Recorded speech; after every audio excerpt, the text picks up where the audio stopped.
Good afternoon, ladies and gentlemen. Welcome to the last session of Learning Technologies 2024. It is indeed T4 Session 6. Good, nobody made a run for it. And we are closing the conference by talking about a real hot potato. My name is Sheena Wyatt, and I moved out in L&D into business coaching a while ago. And something that my coaching clients talk to me about every time is artificial intelligence. And it is something that is occupying all of our minds in one way or another. And so we have this afternoon for you GPT Jon from the LPI, who is going to talk to us all about AI literacy for learning and development. So without any further ado, big round of applause, please, for Jon. Cool. Hello. Hi, I'm Jon.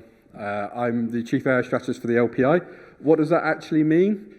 I just have been researching AI for the last 4.5 years, trying to understand what it actually means for us in L&D, what does it mean for us as a learning function, and how do we actually support our organisations.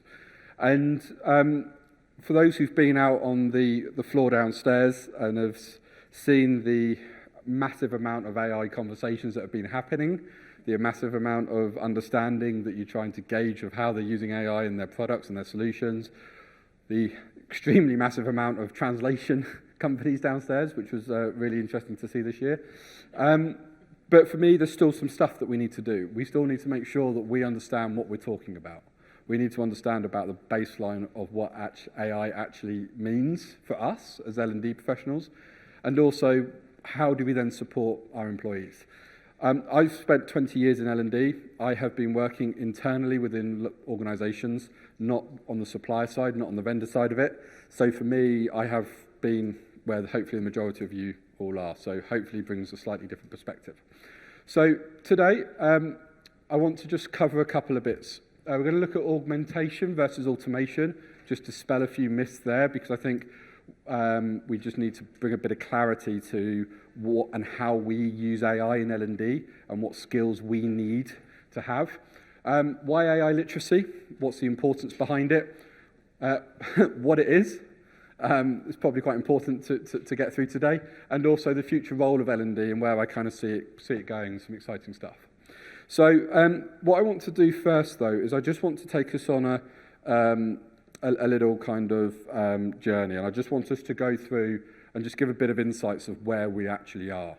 And when I talk about AI, I predominantly talk about generative AI. AI is a massive topic in its own right. It's a big subset of computer science, and within AI, we've got machine learning. Within machine learning is deep learning. Within deep learning is generative AI. Generative AI is actually a small part of the term AI. But when I talk about AI, I will try to refer to it as generative AI. If I don't, I'm still referring, I'll just call it AI, I'm still referring to it as AI. So the first one I just want to kind of share with you is the emotion that leaders, and when I talk about business leaders, I'm talking about C-suite, are having towards AI within their organizations. 62% of leaders are really excited. 46% of leaders are fascinated by it. 30% of them are completely and utterly uncertain, and 17% do not trust it, which is quite an interesting one. What we then have is 31% of leaders expect a substantial transformation in their organization within the next year. With that, 48% expect it to happen to within 1 and 3 years. Within the next 3 years, we expect 79% of organizations expect to have substantial transformation because of AI. What that transformation is, TBC. Maybe come back next year, come back to the conference, and I'll talk about what some of that transformation might have been. But nonetheless, we are seeing and we're going to see big, substantial transformation happening across the organization with it. My personal belief is I believe that's really going to kick in next year. I think this year they're going to get identification strategy-wise. Businesses are going to start to forecast budgets, forecast approach into next year, and we're going to start to see that come through. What we're also seeing, leaders believe their organizations have a high level of expertise. 9% of them believe they've got very high expertise in their organization, 35% they've got high expertise, and 45% they've got some expertise. When I saw this data, and this data comes from the Deloitte state of Gen AI, I was really surprised by this, because I would argue 9% and 35%, I think they're more focusing on their IT functions, not across the business. which means that they're seeing generative AI as a technology solution, not as a transformative solution to enable their employees to be more productive, more efficient in what they're doing. So there's a mindset challenge that we're going to start to see. And with that, what we're also seeing is the current focus of Gen AI in organizations is to improve efficiencies and productivity, reduce costs, improve existing products and services, and encourage innovation and growth. Improve efficiencies and productivity, that's generally what we're hearing across the board. Everyone's trying to drive productivity in what they're doing, becoming more productive, quicker, and spending less time in doing things, as well as being more efficient in that approach. The cost reduction piece is always an interesting one because you automatically go to headcount reduction when you think about cost reduction. It's a natural byproduct. With AI, there will be role displacement. That will happen. It's going to be a natural occurrence. When it happens, I don't know. How it's going to happen, I don't know, but it will happen. So we need to, as L&D, start to think about how we can get ourselves upskilled and ready for that. Sorry, people are taking some photos. I'll leave it on for a second. And then finally, 51% of generative AI solutions fail because of poor adoption and delivery against objectives. I've seen that number anywhere from 50 to 80, depending on the report I'm seeing, because of poor adoption and delivery. And for me, the adoption is the one area we can really support our organizations in enabling employees in adopting this technology. Because we've been doing it for the last 30 years in L&D, building out some fantastic programs, some fantastic solutions to support the development of our employees, now is the time for us to step up, and I'll touch upon that. And then finally, well, not finally, I've got a couple more. 41% of leaders who are only slightly or not at all prepared to address AI-related talent concerns. Only slightly or not at all. That's quite a big percentage of leaders believe that they are not ready to take the AI-related talent concerns moving forward. Now, bit of L&D. 49% of L&D professionals occasionally use AI tools. Hands up who uses an AI tool in some way, shape, or form. Yeah, I thought that was a bit too low when I first saw it. I think we use it all in a slightly different way. 80% of leaders and managers want AI to help them achieve better personalization of learning. I have a really interesting take on personalization of learning.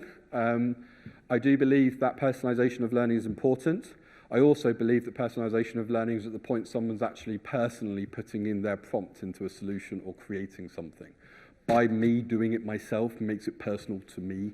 If I put something in really bad, I'm going to get a bad response. That's a really bad experience. It's not very personal to me. If I put something that's really specific for what I want, I'm going to get the right information.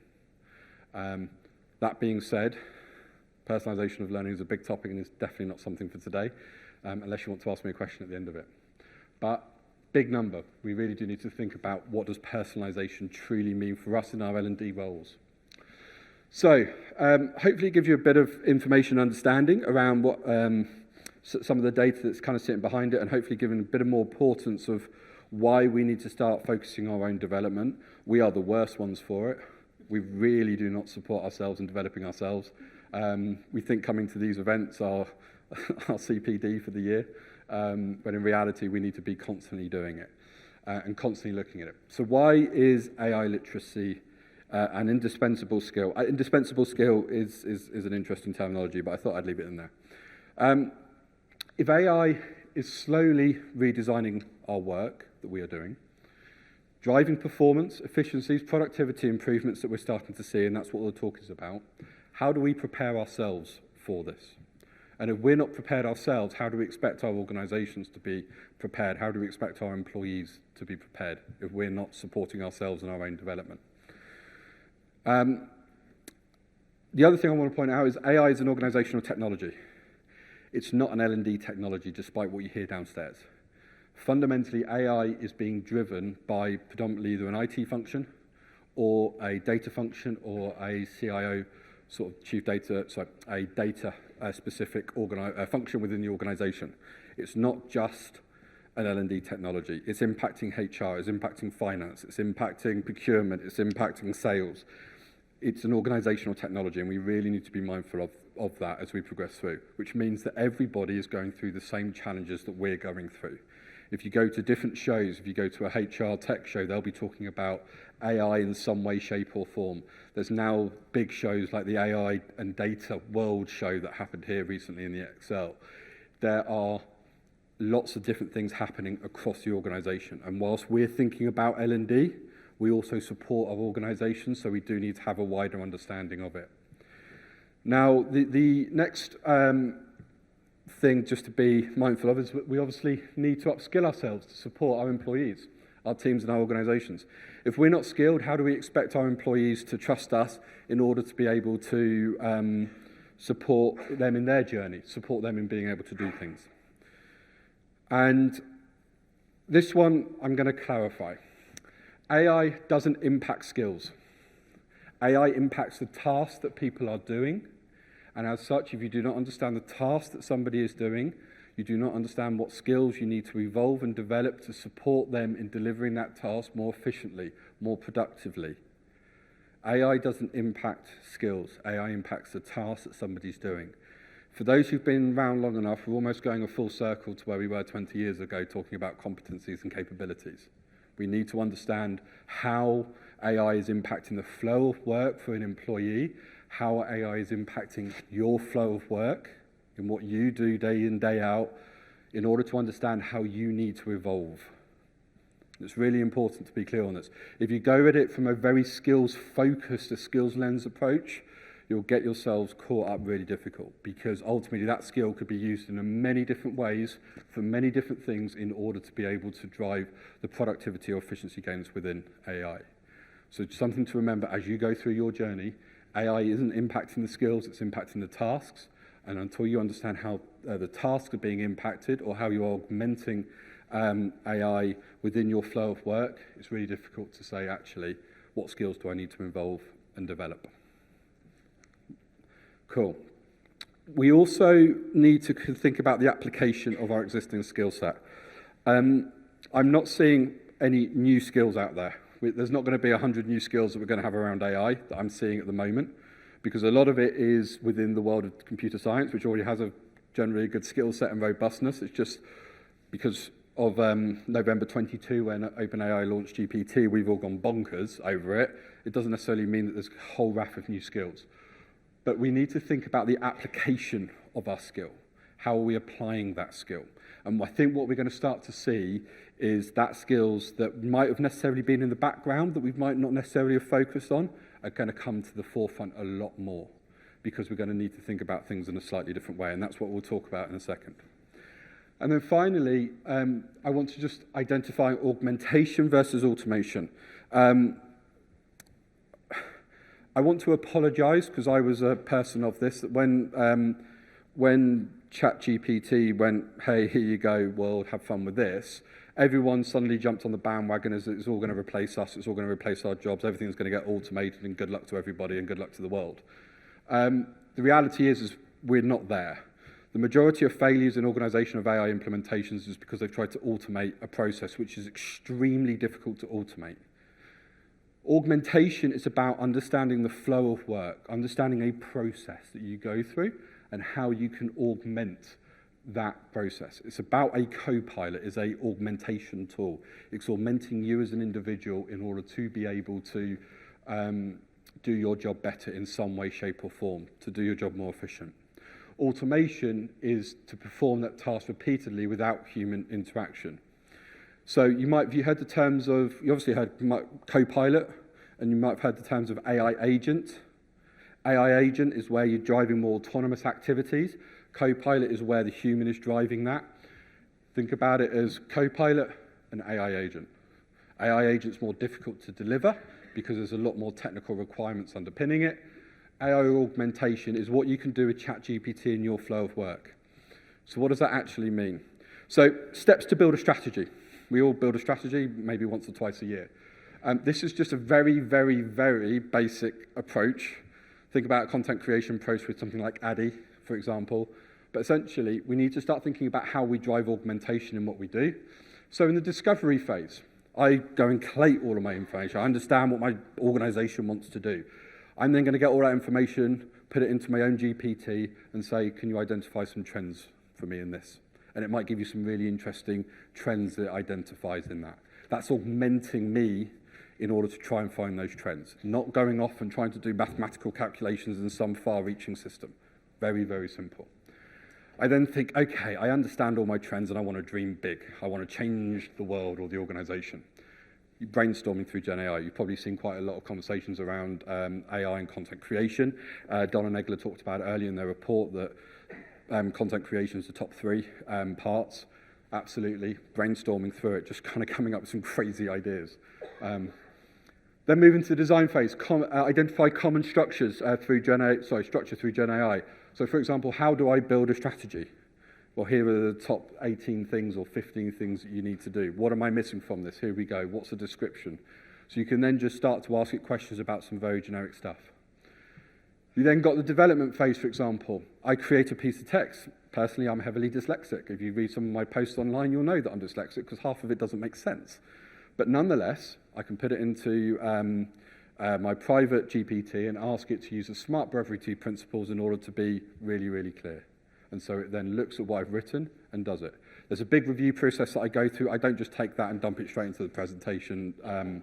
I go through a real significant review. And if anyone is dyslexic, if you have a look at my LinkedIn profile, I talk about how I bring it into my dyslexic content creation process. And then finally, delivery, translations of documents or live sessions and AI translation tools. Again, it's about how we augment our flow of work. What I've not done is gone to a solution and said, can you go and write my strategy for me? It does not work. Those TikTok videos we say that you can go and build, life-changing and go and make 10 grand by clicking on this button and doing this, they don't work. I've tried it. Trust me, if I could make 10 grand a month, I would go and do it. They don't work.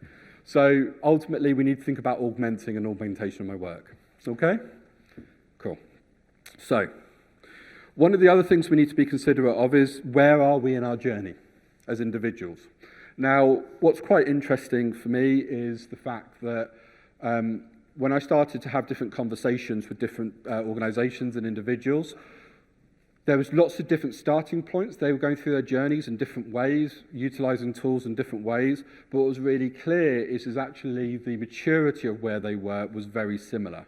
So you start off at the bottom, yet to start their AI journey, unsure on where to start. That might be you today. That might be your team, your function, your organization. And then as you progress through, you become more aware. You start to understand it a little bit more. You start to kind of go, okay, well, I can kind of do it this. This might be augmenting some of the processes you're doing in your day-to-day tasks.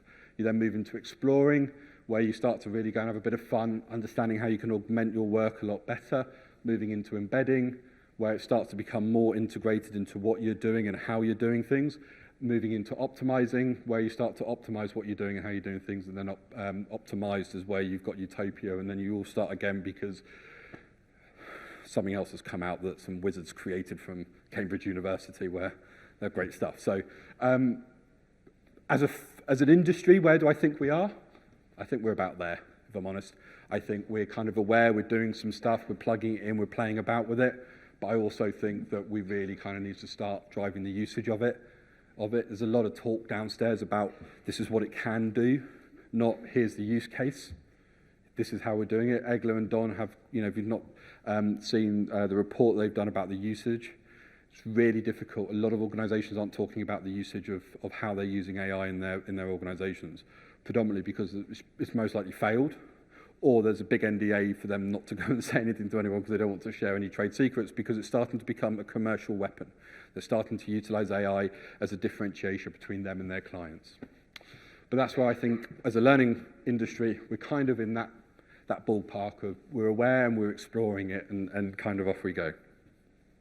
So, moving into the core part of what we want to talk about. Hopefully I've given a bit of context of where we are and what the plan is, but let's dive into what actually are AI skills for L&D and AI literacy.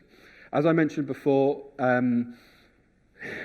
AI impacts the task that you do, and you need to identify the task in order to understand what skills you need to evolve for that task. So, I have created a very, very, very basic matrix. It's not even a matrix, it's a fun graphic. I just like the word matrix, predominantly because I can spell it. So, We have human-centered skills, we have technical skills. You could add behavioral skills if you want there, but for the purposes of this, I put behavior skills under human-centered kind of skills. Generally, kind of how we sit within our organizations. What you then have is task-specific, role-specific, and technology-specific. This is where AI starts to kind of come into play. How is AI impacting the tasks that I'm doing? How is AI impacting my role? And what do I need to think about?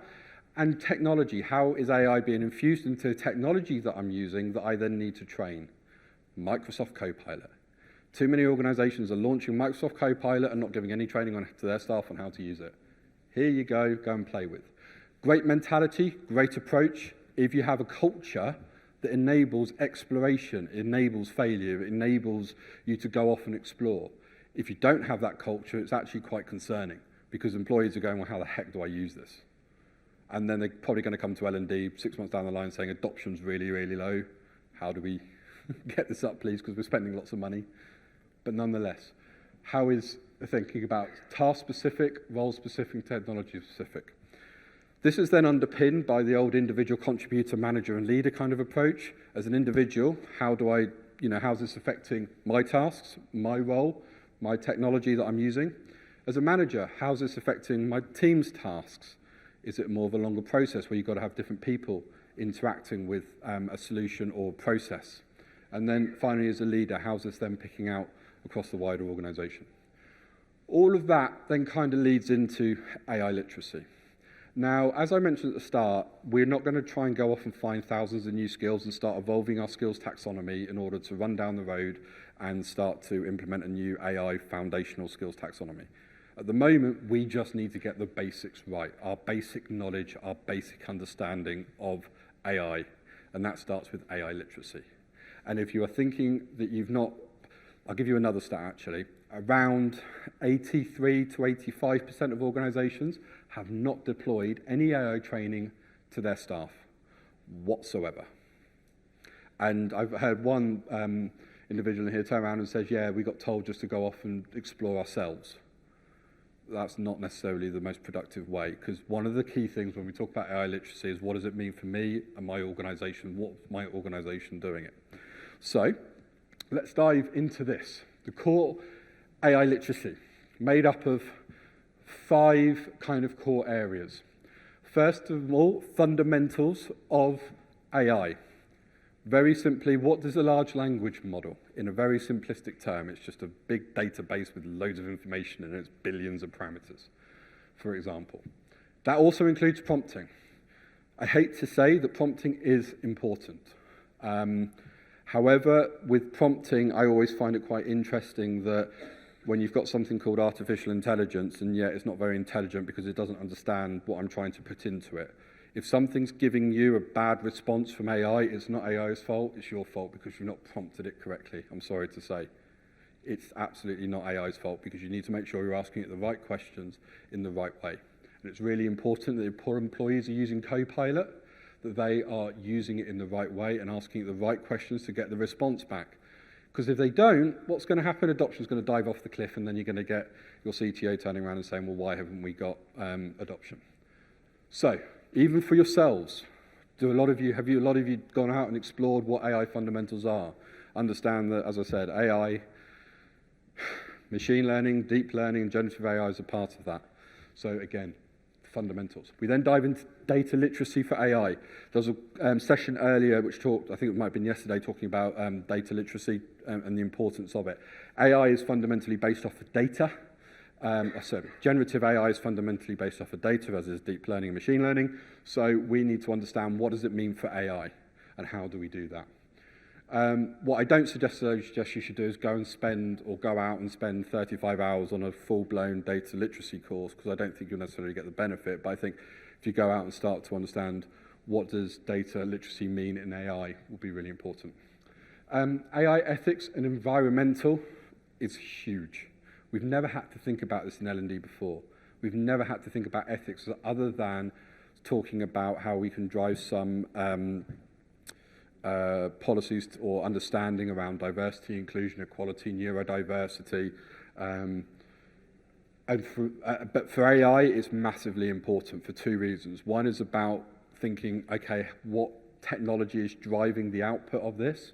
So if you think about ChatGPT as a predominant plugin for a lot of solutions downstairs, as a general rule, that's quite westernized in its development and approach because of the way that the internet was built over the years. Generally, the AI has been built up through Western countries because they're the ones that had access to the internet. And as such, the responses that you might get might be focused or westernized. If you look at Microsoft Azure platform, they've got 1,600 different ChatGPTs as part of their Azure infrastructure for you to go and access, to go and play with and to bring a broader diversity to the data that's being used to deliver the responses that you're getting. From an environmental perspective, does anyone know how, well, I won't say, to put a prompt into ChatGPT uses half a litre of water. Google use about 10 to 15% of their energy on AI solutions now, which is a huge amount of Google's total electricity. People don't realize that in order to run your prompts and to train the models, you have to have server farms. Those server farms are water cooled. Cold water's going in, getting warmed, and they're pumping it straight back out into the local ecology. So you're then seeing the local wildlife being damaged from it all. If you've got a net zero target and you're using generative AI solutions, how's that impacting net zero, your net zero targets if it's so high in its energy efficiency? But these are basic things that we need to understand. It's not going to stop us going using a ChatGPT or Gemini or Claude, but we need to understand it in order to be using it in the right way, and we need our employees to understand it. AI in practice, this is really organizational specific. What is the organization doing and how they are going forward? What is your organization planning on? What's their strategy? How do they want you to use it? Some have put a hard blanket stop on any utilization of any AI-based solutions because it's heavily regulated. Some have been quite open and transparent, and which is great. But that's really about what's your organization doing and how you're going forward. Then you've got human-centered skills. Now, before I dive into this long list, number 5 and number 6, critical thinking and fact-checking are probably the two that you see most if you go type in AI literacy on Google. And the reason why is they are the most two important things that you need to know now. Critical thinking, should I even be using a generative AI solution to deliver what I'm going to do or what I'm going to ask, or am I just being a lazy bum and it's a Friday afternoon and I really just need to get something out? Fact-checking, we need to make sure that every time a solution gives us a response, we need to be fact-checking. That can either be fact-checking through our own knowledge and expertise, or it's fact-checking through research online and within Google. So when you see AI literacy, you'll most likely see those type of two activities with it as well. But we also now need to start thinking about ethical reasoning and sensitivity. Is this output, looks great to me, but is it going to be great to my colleague that's based in a different country or a colleague that has a different religious belief than myself? We need to start understanding and thinking about these things as we progress through the utilization of AI within what we're doing and how we're doing things. Social and cultural awareness, really, really important. We need to understand about socially what's the impact of these solutions, and culturally how is AI impacting. So am I just using a solution that's heavily westernized, which is absolutely fine to do so, but you're aware of it and you're making an informed decision? And I'm not suggesting to go to Microsoft or go to OpenAI and say I'm never going to use your solution again unless you start training it from a global perspective, because that will be quite a mammoth task. But again, it's just having an understanding and awareness of it. Diversity and inclusion is a very, very important thing. Is the response diverse? Is it being inclusive in what we're doing? Is a solution inclusive? Is it driving support for myself? Does it know, for example, I've got ADHD? Does it know that I've got ADHD? And if it doesn't give me a really good response straight away, I'm going to throw it out the window because I'm going to get upset with it. Something similar to like that. Empathy and emotional intelligence, really important to think about people's, your team, your employees, think about how they're going to be going through and how they're going to be feeling about this, understanding that individuals are going to go through this journey very, very differently. Organizations with a high tenature are going to be going through it probably a lot slower than an organization with a lower tenature that's quite active in wanting to drive innovation. Again, you need to think about your audience as you go through this, as well as yourselves. Then we've got adaptability. It's a bit of a woolly word. adaptability.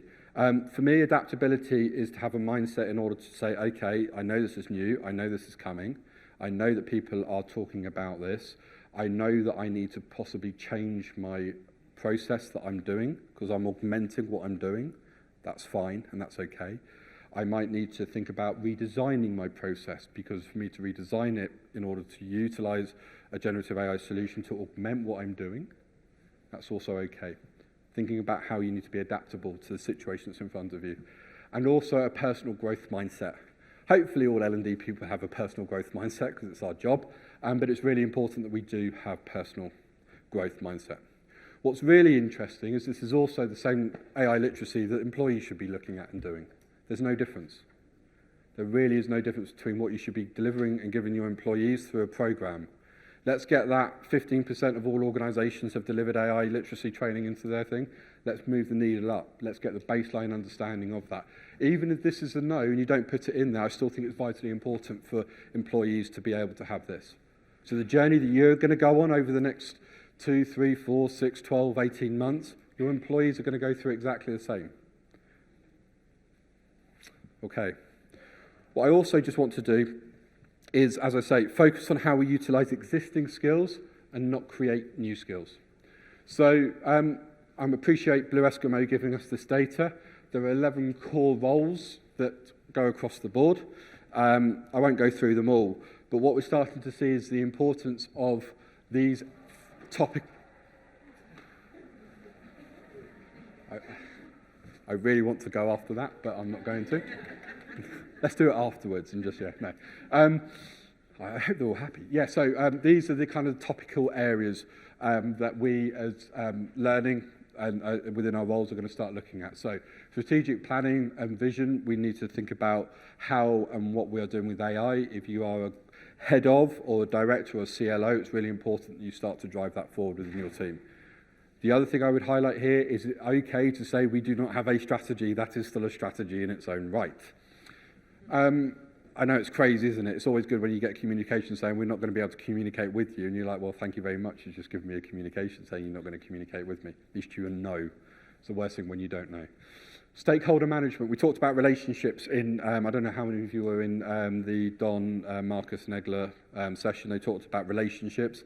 Stakeholder management is massively important. Identify who in the organization is leading AI and how you can support them and how you can drive adoption. Performance consulting, it's kind of a new area. We've been talking at the LPI about this for quite some time. We need to start really putting ourselves into a situation where we are driving the employee performance, your team's performance. Performance isn't a bad word. It doesn't mean you're going to get performance managed. It's a really kind of bad way. It's about how you can involve and improve the performance of employees and what they're doing and how they're doing. And the reason why we need this, if we think it from an AI perspective within our tasks, if we've got our flow of work and we've got our process, how do we drive our performance improvements through the utilization and the adoption and augmentation of AI within that flow of work? We also need to start thinking about business. As I mentioned, AI is an organizational technology, not an L&D technology, so we need to start thinking about business consulting. How do we consult on a business piece? Hopefully this one's quite self-explanatory. Change management. We're always continuously in a perpetual state of change, so we do need to think about, as a skill set, we need to develop the ability to be able to support that change management.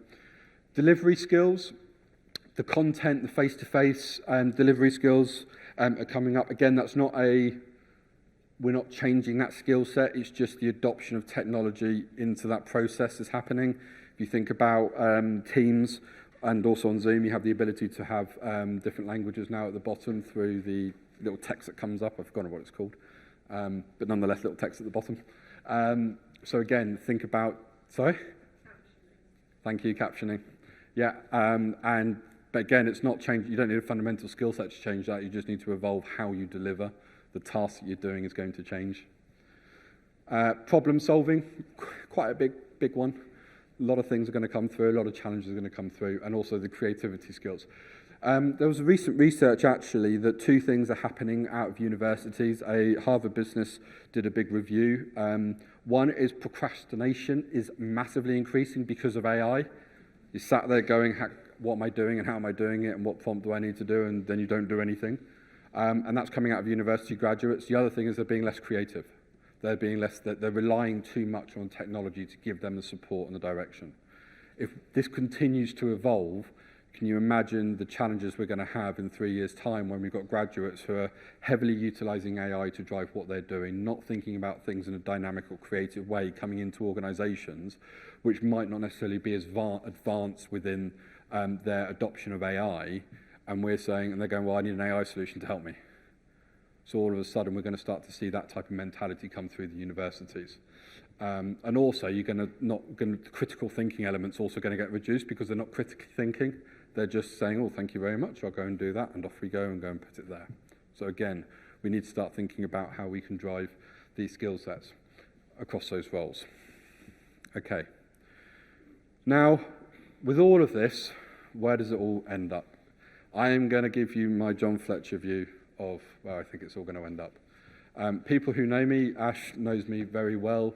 I can be on the top end, arse end of disruption, but I'm going to bring it back a little bit, and I'm not going to destroy all of our hopes and dreams just yet, because I think there's a long, long road we've got to go down. So, do we need to look at L&D from a different angle? Absolutely. For me, L&D is the biggest opportunity that we have ever had in our organizations to step outside of the shadow of HR and drive something forward. Now is our time to do that. And the reason why is because we are the ones that can drive adoption.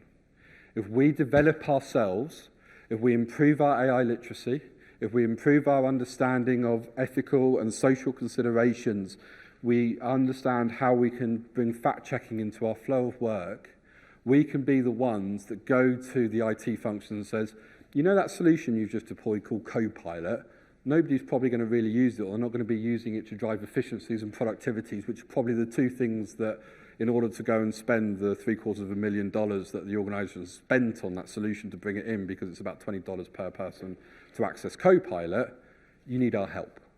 Not HR's. Sorry if there's anyone from HR in here. But ultimately, us. It's our time is now. And it is such an exciting time to be in it all. We've been doing it for the last 30 years. We've been wanting a seat at the table. We've been wanting to build a culture of learning.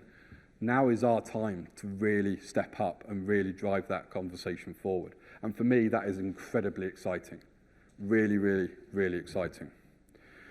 And we also are going on a journey ourselves.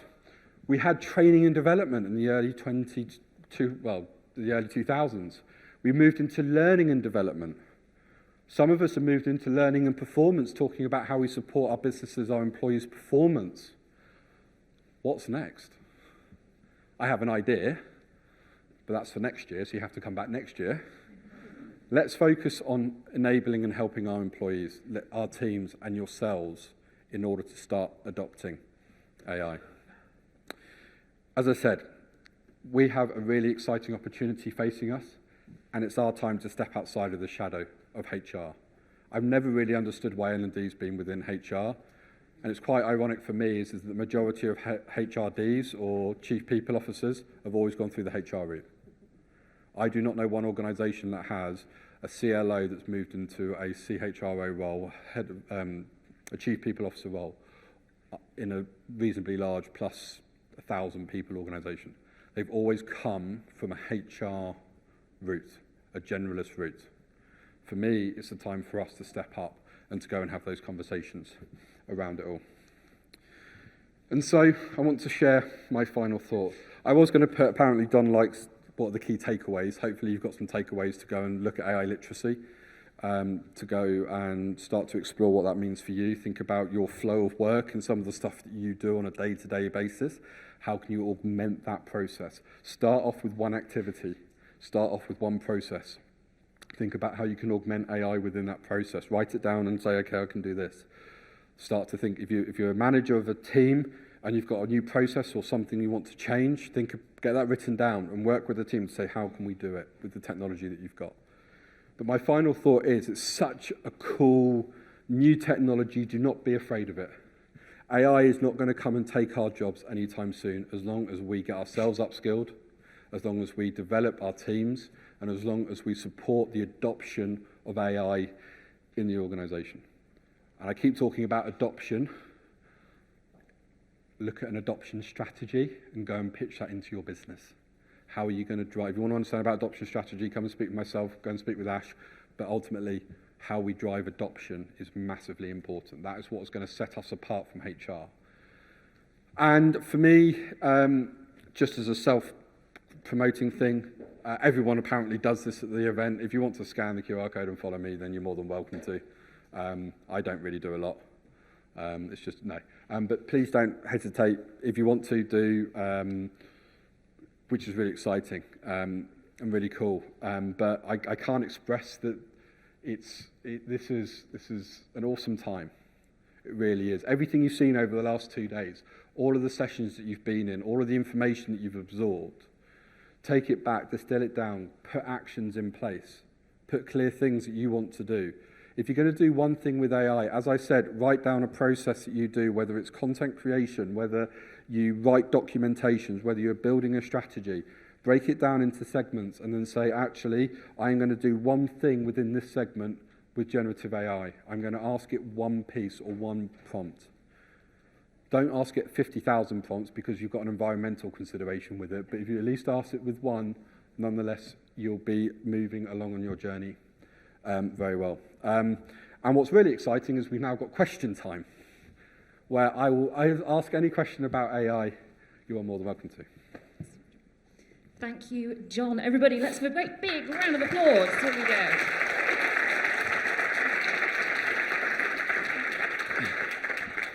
Okay, this is where my colleague will now start running around and wishing we worn better shoes. It is time now for questions. Who has some questions for John? Please pop your hand up and I will go you next. Hi, John. Thanks for the presentation. One question, though. In terms of doing back to encourage our colleagues, friends, co-workers in terms of understanding AI, because I saw on a continuum how low down we are in terms of where we are with AI, in terms of demystifying that and people, just being aware and upskilling themselves. And I know there's so much literature outside. You could just Google AI and so many things comes up. But anyway, you would guide us, or we could guide someone where they could start to really upskill themselves. When it comes with AI, I know no one person have the right answer, but if it could guide us to a repository where we could start, would be appreciated. Great question. There is a lot of information out there. Every other person is a self-proclaimed AI expert online. Every other LinkedIn post is about AI, and I'm fully mindful and aware on that. I'm very fortunate that I'm the chair of something called the AI Learning Collective. So that's pulled together what I believe are some of the best talkers and industry experts. So Ash, who's here, is part of the AI Collective, Ashwin Mehta. From Biopharmaceuticals. We also have Dr. Vari Atkin, who's an AI ethics fellow from the Alan Turing Institute. So she's doing research around ethics and AI ethics and advising the government, as well as spending a lot of time on Sky News talking about AI ethics when Amazon decide to release a load of AI-generated books and it all goes wrong. Marcus and Egler, who also were speaking earlier on, they're also part of the collective. Don is part of the collective as well. And there's also a gentleman called Chris Pedder, P-E-D-D-E-R, and he is a chief data scientist. So I've got we've pulled together a spectrum of individuals from across the board. If you go to the LPI's website, you've got Explore AI, and if you click on that, it's got the AI Learning Collective and all of our links in there. That's a really good area to go and start to understand individuals who to follow. I would follow them. What I'd also go and do is, on the same website, there's also resources and insights, and there's loads of different resources that we got on there, the podcasts that I listen to. It's mainly stuff that I've gone and found and just put on there. Podcasts, links into really cool knowledge articles. To be honest, LinkedIn, Udemy, Pluralsight, Google, Microsoft all have free AI courses. I've done the majority of them, and they give a good foundation. So go on to those. I would probably go to Microsoft. I think their course is quite cool. LinkedIn Learning have got some stuff on there as well. And the other thing is I would try and get a diverse opinion from different people. Everybody's got their view on it. And I think as you start to go through the individuals, you'll start to kind of get a medium balance between it. From some people who are, focused heavily on how do you prompt in ChatGPT, and that's going to take over the world, all the way through to L&D is going to get, changed, HR is going to change, the world is going to change, society is going to change, and how do we drive that forward? Good stuff. Hi, thanks for the talk. I was just wondering actually about the HR aspects of it, and the fact that there's been quite a few of the future of work, kind of future-gazing reports which list HR as being one of the parts of the organisations to get impacted first. I just wondered how you interpreted that, and if that's kind of lumping learning under that, or if you think there's going to be more of a kind of a parallel evolution between learning and HR at the same time. Yeah. I always find it quite ironic that HR is always the first one to get impacted, but they're the last ones to always get implemented. In any transformation, it's always HR last, because they're the ones having to do the change management in order to go through. It always makes me laugh. I think there is sense to that. I do, if I future gaze, I believe that HR will be impacted by the automation of a lot of processes. Are we there yet? No. How long? 2 to 3 years, I reckon. I think next year we'll see that transition start. L&D will be part of it. L&D will be impacted. But for me, that's why this year is really important, that we do get ahead of the curve. We do get out and start engaging with the senior leaders in the organisation who are doing some really cool stuff. Whether it's your CTO, CIO, or even the teams that have been set up, to go and start engaging with them to say, you need us to drive adoption. We've been doing it for so long, which is why I keep talking about driving an adoption strategy. Because if we don't, then we are going to be kind of left behind. The other thing which I think is really interesting is that there's a few of us trying to drive a very different narrative around the operating model within HR. And it's really focused around learning leaders taking the ownership, not CROs taking the leadership. So we're doing a lot of work around what does that actually look like, how's that going to work in the new world. And I was fortunate to present something this morning to somebody, and they were like, yeah, this absolutely makes sense.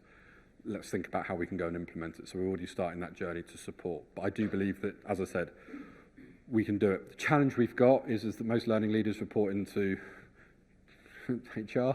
So there could be a stumbling block there, and that's why it's about that relationship building that we talked about earlier. We talked about stakeholder management today, to be in that journey. Do I believe L&D is going to be here in 5 years' time? Find me afterwards and I'll let you know. I think L&D will be, but in a very different disguise.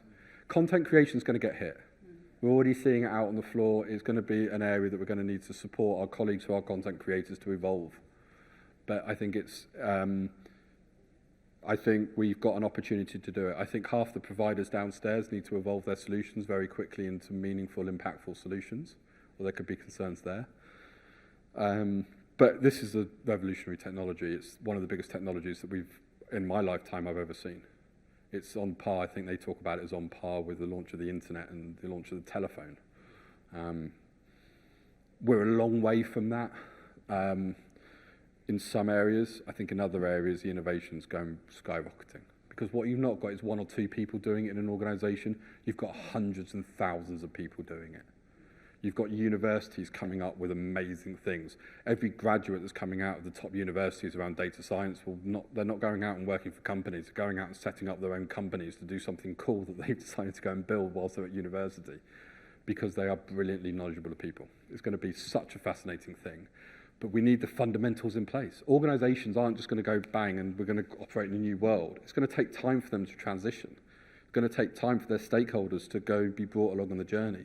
It's an evolution, not a revolution in organisations, but technology is revolutionising stuff. So there's going to be a really interesting dynamic. Cool. Okay, Hi. so let's say you were the CTO of a company, right? And you were implementing AI, right? What are going to be the key KPIs that you're going to be tracking, let's say, in order to maximize your return on investment? What are key KPIs you're going to be tracking? Thank you. I think there's probably only one KPI, and that's productivity improvements of an employee. The only way to do that is to understand what the productivity of the employee and how long it took them, what was the cost of them doing it, that task or that activity that's being augmented by AI that I'm then implementing. For me, that's probably the number one thing. I think there's also a human-centric element that we need to consider as a metric as well, is, you know, have we seen an increase in churn rate in the team that we've implemented AI into because they've got nervous, they've not necessarily understood it. We need to be supporting them through that journey. So I think a lot of the pulse surveys that organizations do will need to be more frequent and more specifically targeted. But for me, it depends on why we're bringing the AI solution in and what problem is it solving. And that, for me, would then drive the metric of success from that. Yeah, great. I was also looking at, are you thinking about the amount of time that it's going to take, like, to reduce the normal business processes that were done, let's say, manually, or now AI is coming? Are you going to, like, think about that to track, let's say, if, let's say, we had to write emails and all of that, and how much time the sales reps might be getting the emails across the customers based on maybe AI producing emails from a very fast perspective? I think they'll end up being vanity metrics, to be honest. How quick somebody gets a response back to an email or the output of a meeting, I think that's uber Big Brother stuff, if you're measuring that type of thing. For me, it's about, okay, well, has the conversion rate of the sales team gone up because of the efficiency that they've driven through the utilization of a Gen AI solution? Are the customer satisfaction improvements gone up because we're being more open and transparent with them through the process, not focusing at an individual level? Because otherwise, you're then going down the route of performance management. And then you're just using AI for completely the wrong thing, and ethically, it's not right to do that. Okay, perfect. Thank you very much. No worries. Okay, question at the front here. Here we go. Hi, you were talking a bit about the future, and my question is about the future. Cool. So I'm already experimenting quite a while with DALL-E, Midjourney, Sora not yet, Gen 2 from Runway. My question would be, how do you think ChatGPT 5 will influence the field of L&D because it's coming? And that's my question for you. Great question. I don't think it makes a blind bit of difference, because you're going to have OpenAI is going to release ChatGPT 5, or Anthropic or another provider are going to release their updated version. Google are going to bring. It's just a race. They're just hopping each other every 3 or 4 months. A new solution is being launched and being launched and being launched. I think it will speed up innovation or activity. So who knows what they're going to do? But imagine they create it as a multimodal solution, so you can do video, text, it can ask questions off the back of it. It can create insight or reports from web, whatever it may be, whatever that solution can do.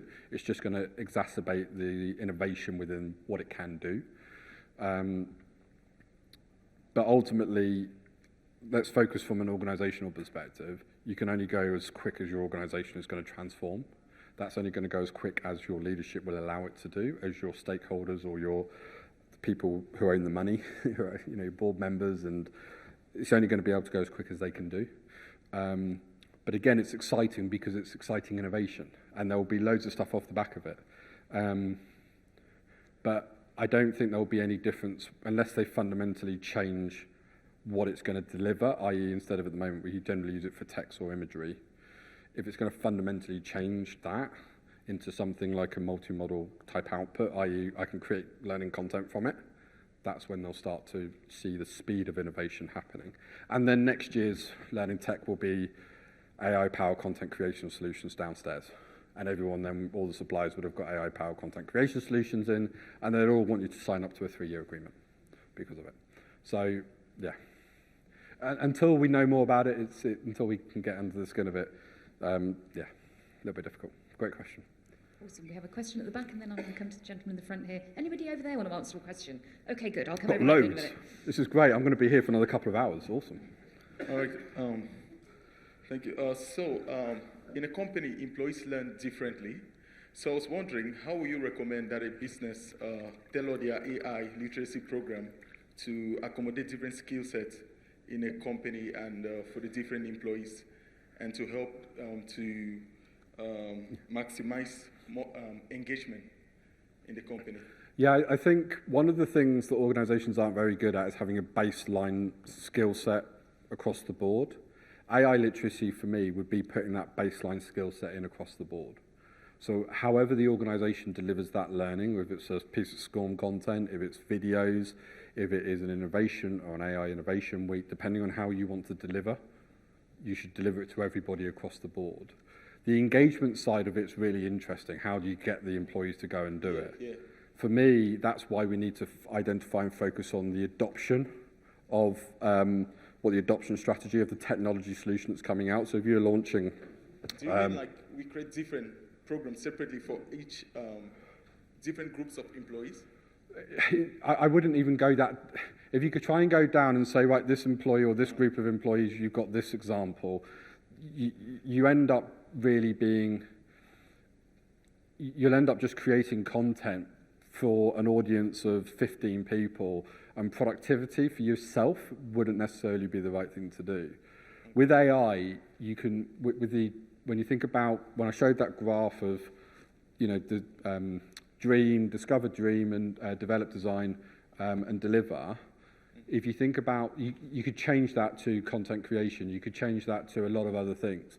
The process in which somebody follows, or the activity that they do, will be quite generic across the board, identifying, accessing, reviewing text, engaging, brainstorming sessions. It doesn't matter if it's a learning or a finance thing. If you learn how to go in and create a really great prompt to brainstorm, the subject is relevant to the individual. The personalization is at the individual level. So you need to think about keeping it quite generic if you're putting activities out there, because otherwise you'll end up having 15 different programs for different audiences. All right. Thank you so much. Does that answer your question? Yeah, yes. Cool. Thank you so much. Okay, great. So I'm going to go to this gentleman in the front here. If you have a question over on that side, throw your hand in your air like you don't care, and she's going to go over with the mic. Thank you. It's not really a question. I would like to have your opinion on a fear I have or a concern I have. What struck me is that you talked about the impact of generative AI on creativity. I remember something that was mentioned yesterday. You could have young lawyers make their life easier by, augmenting, using AI to go through documents and, But my view is, I think learning requires a lot of effort and it requires a lot of, going through the dirt. That's how you become good at something. And now I sometimes have the fear that, we just prompt AI and we get something that might take us, if we do it personally, a lot of effort and time, and that actually helps us to become good at what we do. Yeah. So I wanted to hear, what's your view on that?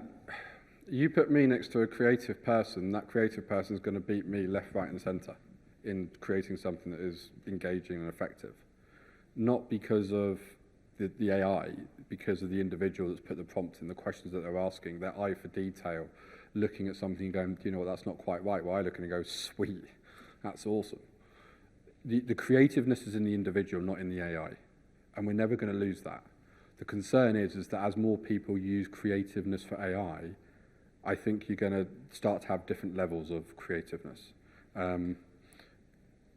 Anyone can go and do what Banksy does.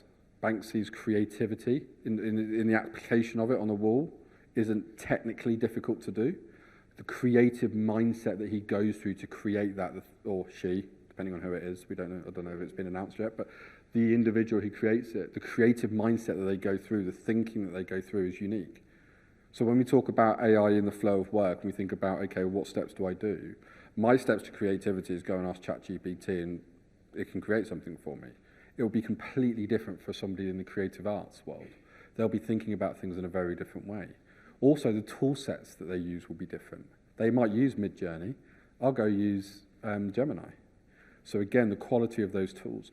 What's interesting is every large language model, large video model, ultimately is built in a very slightly different way and will produce a slightly different quality response based off of the input you put in there. So if you've got 3 models and go ask it the same question, you get 3 different types of responses, 3 different structured responses. That's because of the data that underlies it's different. Creativity, there's going to be creative solutions out there that the creative teams will use. Absolutely, no, it will be, but it's the eye to detail, it's that nuance, that understanding. I'm debating buying a coffee shop in the middle of Dartmoor in Devon, a big national park, which doesn't have internet.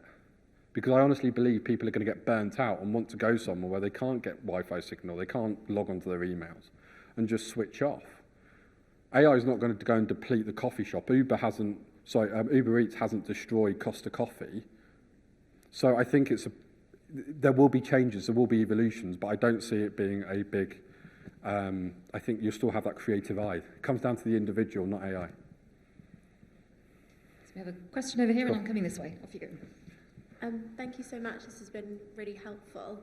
The question I wanted to ask is maybe to do with some kind of resources or tools, but there's been a lot about go and have a play, go and explore with AI, and there's been an example recently where I've wanted to, and the thing I want to solve, I've actually had the most resistance with, because I just have a fear of kind of encroaching on things like GDPR, safety, so especially using third-party kind of websites and software. What's your kind of thoughts about, is it simply just anonymizing the data and off you go? That feels icky to me. I'm too nervous about how I'm using things, potentially like client data, etc. With that. One, I think it's AI. When you think about augmenting that process, think about the steps that you're following, and think about the information. If I upload any information that I think is sensitive, I normalize that data. So if I've got my organization's name in it, I just put organization X. They probably think it's Twitter, but X, but it's fine. But I put organization X in it. If I put any data in there, I go to decimals. So 0.01, 0.02. But what I also think about is actually, can Excel do that for me? I just need to think about how to go back to the creative. I need to creatively think how I can do that. So think about the process that you're going through, think about the individual steps that you need to follow, and think about how you want to use AI to drive the efficiencies in what you're doing. The fact that you're here and you've asked that question probably means that you could have done it on your own a lot quicker than trying to bring AI into it, because otherwise you would have just got on with and completed the task. But because you've been trying to work out how to do it, you've been procrastinating a lot, you've been going through the concerns of it. GDPR is really important. AI generally doesn't, GDPR doesn't really need to be updated to use an AI solution in an organization, providing it's got its right parameters. The question was asked about the AI EU Act coming through. What's really interesting in the high risk is they talk about talent acquisition, but within that element, they talk about performance and measurements. There's no clear definition yet of what they actually mean. So for me, it's not breaking it down into a process that you do day in, day out, and thinking about how you can augment yourself, not trying to go for the big ticket items, because that's where the failure of things happen. And failure is an absolute thing. It's just like, okay, let's just focus on this one element and do that one task and try that. Do that maybe a couple of times and then go next and do it a couple of times. Thank you. I mean, yes, I definitely have been procrastinating. Yeah. We're called out by that. But you're right. Thank you so much. Speak to me afterwards about what it actually is, and I'll try and see how I can help. Yeah. Okay, ladies and gentlemen, as you can hear, we're wrapping up in the other sessions here. So I'm going to take one more question from the floor, but John is a glutton for punishment. So if you would like to grab him, beat him to the ground and ask him lots more questions after the end of the session, I know he's happy to do that. This gentleman put his hand up when I came over. So you, sir, are the last question of the day. Off you go. No pressure then. John, thank you very much for the wonderful presentation. Actually, I wanted to build up on this question and on the AI Act, especially for those of us who work in a kind of a multinational setting and with European offices. Obviously, education, training, upskilling, vocational training is defined as high risk there. Obviously, we don't want to build the next copy of China's social credit scoring system. That's mainly the reason behind it. But I haven't seen anyone come up with an assessment framework. So in terms of, okay, what's okay to do, what isn't okay to do, and obviously for us to go for personalization, we need the data. We need to analyze everyone. So what would an optimal mindset be when implementing those solutions? Just do it and Okay. First off, the AI EU Act, you're right, education's in there, but only a specific part of it's in there, which focuses on assessment and the repercussions of the assessment. So i.e., are you using it to performance manage somebody? Are you using it to go through the recruitment process and benchmark somebody utilizing AI, and that's being the final decision? I spoke to an organization yesterday who are looking at bringing it in the US. They're going to bring in AI into their recruitment process, and they're going to use benchmarking as an element of it. And I said the moment somebody knows they're being benchmarked with an AI solution in the US is the moment you're going to get a legal case if they don't get the job. You're going to get put in because, well, hang on, because none of it's not. I was like, is the solution open and transparent? So I think it's not the totality of education. It's certain elements within. Often looking at how you're using AI to drive performance or to performance management of individuals. It's protecting me as an individual. If you go and create an adaptive program that enables and guides somebody through something, and it's based off of how they're clicking on something, there won't be any real substantial pieces. But what they will do is every AI solution, regardless of whether it's created here in the UK and the US, but is utilised in Europe, and I think the US have also got similar with their executive order, they'll need to go through set structured assessments. They are going to be governed by the EU Act. They're working through that at the moment. Organisations will then benchmark those solutions against set criteria, and if it passes it, it will then be able to use. So maybe next year we're going to start to potentially see organisations come out and say we adhere to the AI EU Act, we've got our certification and away we go. That's how you know that solution will be okay to use in a Europe setting. That then distills a lot of concern around it all because the solution's been benchmarked. If they've not been benchmarked and you are in Europe, once it all comes through, and I don't know when that's going to be, that's when we need to question it. But don't be scared to ask the questions of the suppliers. Don't be scared to utilise them, their knowledge and their resource. And just have fun with it. It's an awesome time for us. It really, really is. In L&D, it's really exciting. And I think there is fear, there is nervousness and trepidation. And if you're feeling it, your employees are feeling it in your organisation. But seek guidance and counsel. Speak to myself, Ash, Egler, Marcus. Speak to different people from different walks of the world of AI. Speak to data scientists. Go and speak to ethics fellows at Alan Turing Institute. It's exciting, yes, that we are trying to do the right thing and drive what we're doing ethically correct and ethically sound, but fundamentally, we also need to have a good understanding of what we mean by AI. And that foundation that we talked about today, that AI literacy, will give us the basis to start exploring, give us the understanding of how we can progress forward. Awesome. Thank you, John. That has been an absolutely fantastic session. Cool. Thank you. Chasing you. Also, a big thank you for Cartoon Base and this fantastic image behind us from the session today. Ladies and gentlemen, thank you very much. Take care on your way home. This has been Learning Technologies 2024. Thank you very much.